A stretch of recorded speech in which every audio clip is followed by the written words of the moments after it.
Does Indonesia's policy of centralizing all exports affect Singapore's interest in investing and trading with Indonesia?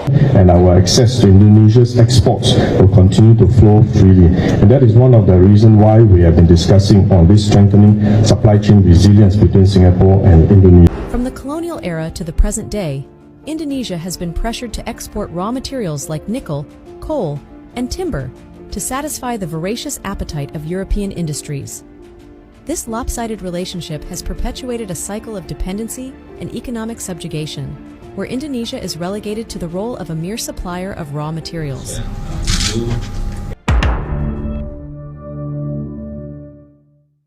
Guys, selama puluhan tahun, teman-teman, Indonesia ini dijadikan negara budak oleh negara-negara maju.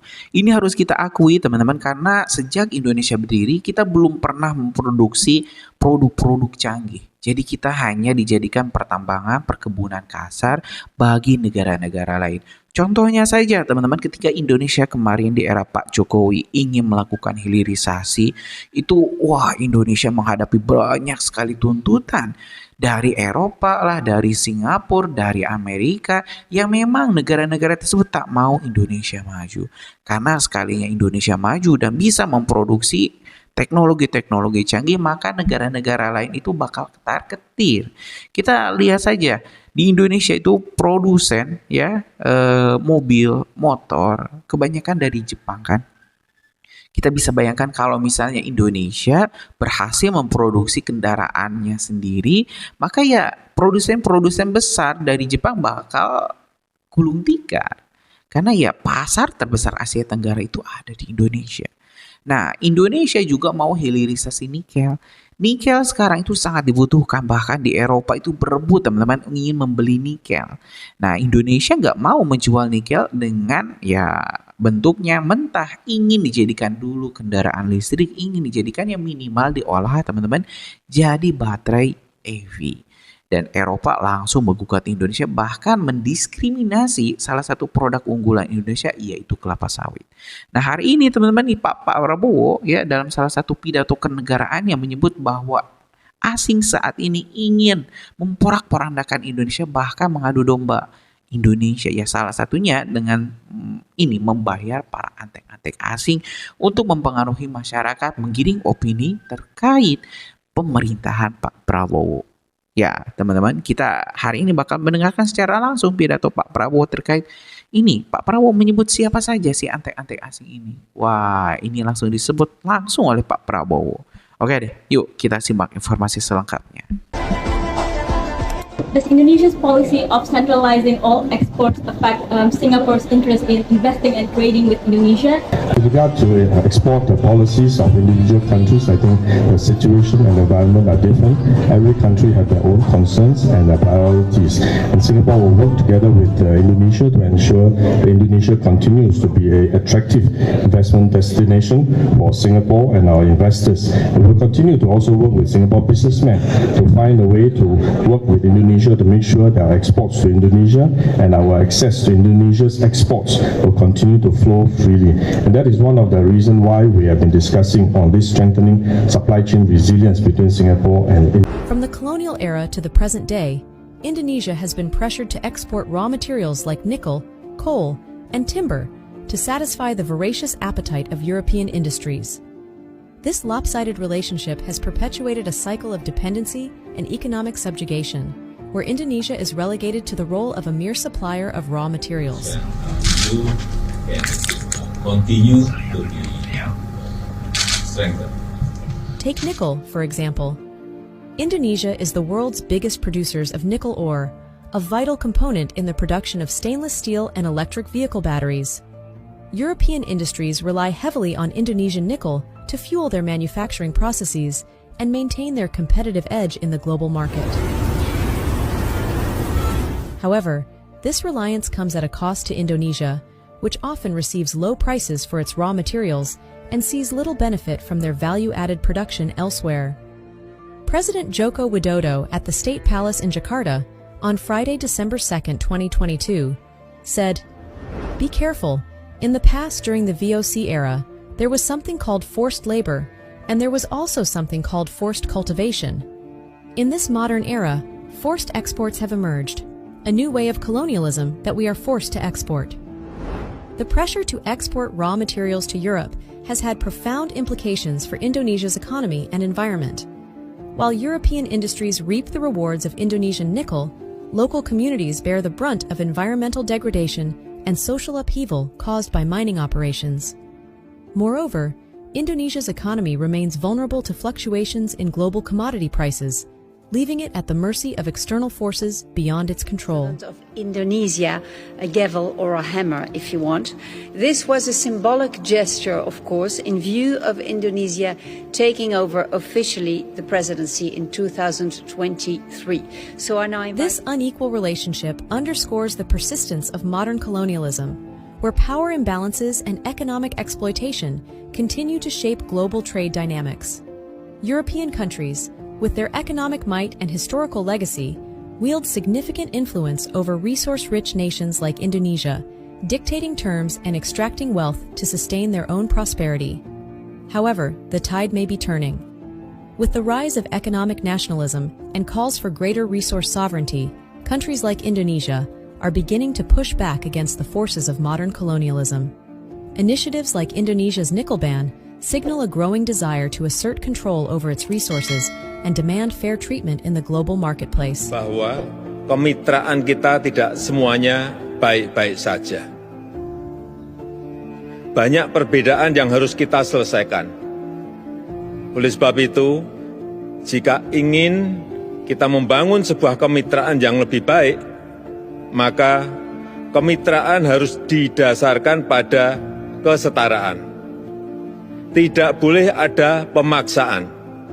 Tidak boleh lagi ada pihak yang selalu mendikte dan beranggapan bahwa my standard is better than yours.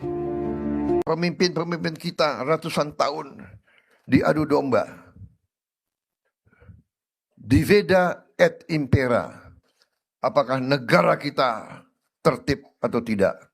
Apakah negara kita membanggakan atau tidak? Apakah negara kita negara yang terhormat atau tidak? Rakyat yang akan merasakan apakah negara peduli dengan rakyatnya atau tidak. Dan dari keputusan-keputusan saudara, rakyat akan menilai apakah negara layak dipercaya atau tidak.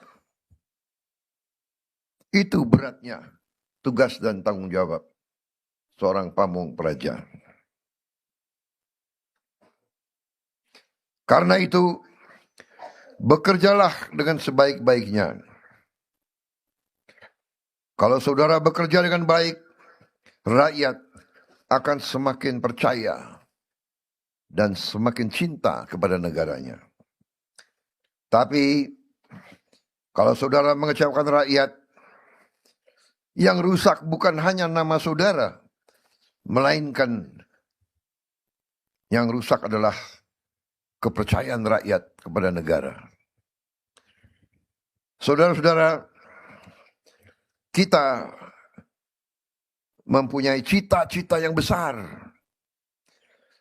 Indonesia adalah negara besar.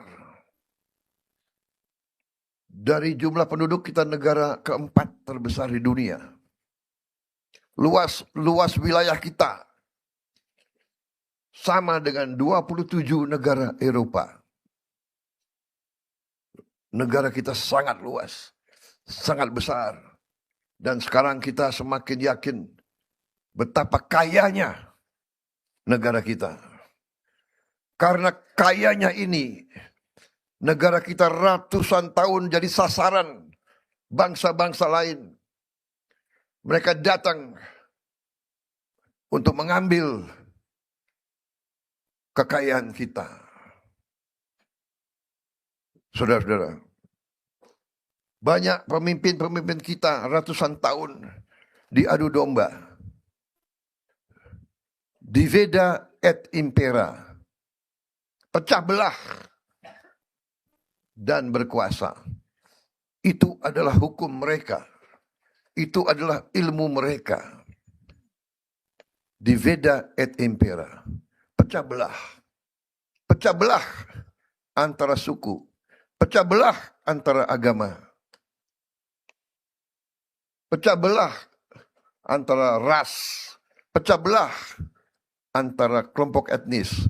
Pecah belah antara golongan. Saudara-saudara sekalian,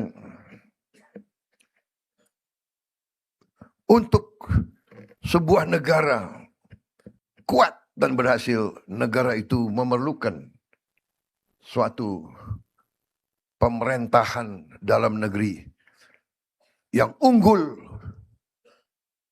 yang efisien, yang disiplin, dan yang paling penting, pemerintahan dalam negeri yang tidak korup, yang cinta tanah air, yang mengutamakan kepentingan rakyat di atas kepentingan yang lain. Dengan pemerintahan dalam negeri yang demikian, sejarah manusia mengajarkan kepada kita, negara akan berhasil, bangsa akan menjadi makmur, rakyat akan menjadi sejahtera. Saudara-saudara sekalian, cita-cita besar kita adalah Indonesia menjadi negara yang maju dan modern, negara yang mandiri, yang berdiri di atas kaki kita sendiri, yang tidak diatur oleh bangsa lain, tidak didikte oleh bangsa lain, tidak ditipu oleh bangsa lain.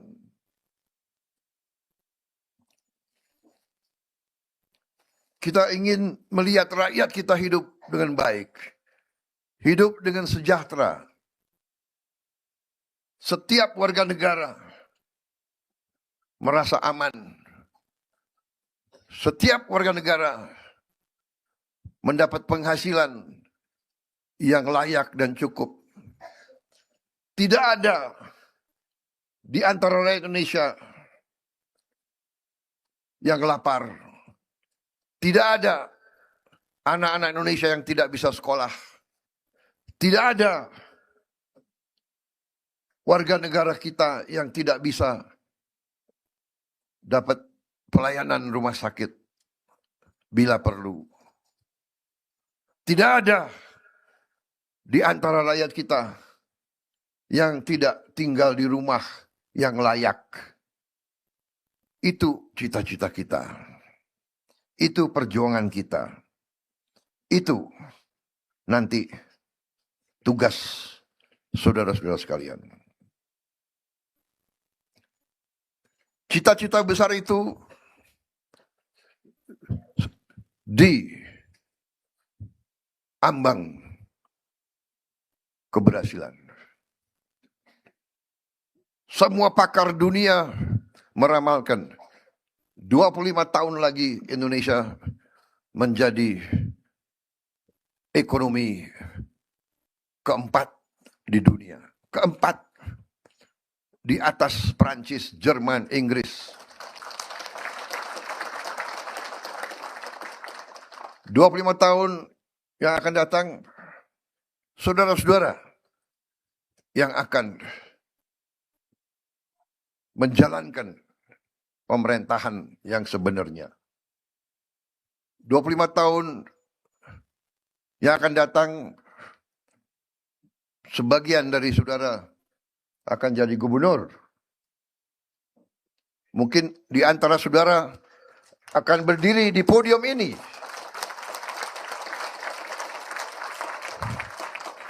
Masa depan milik saudara sekalian.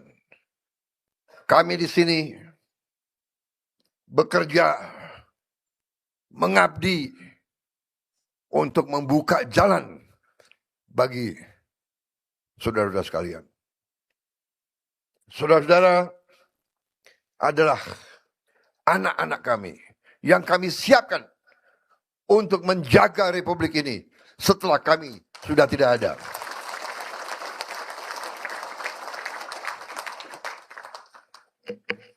Karena itu, saudara harus jadi pemimpin-pemimpin yang terbaik. Saudara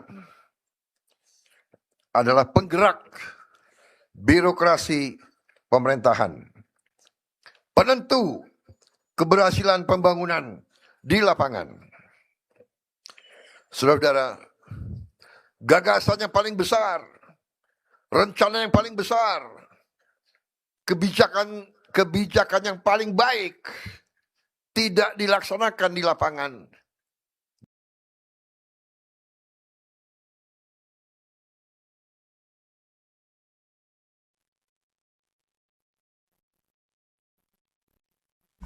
Ya guys, sudah kita dengarkan ya pidato resmi dari Pak Prabowo yang sekali lagi teman-teman mengingatkan bahwa Indonesia jangan mau diadu domba, divide et impera.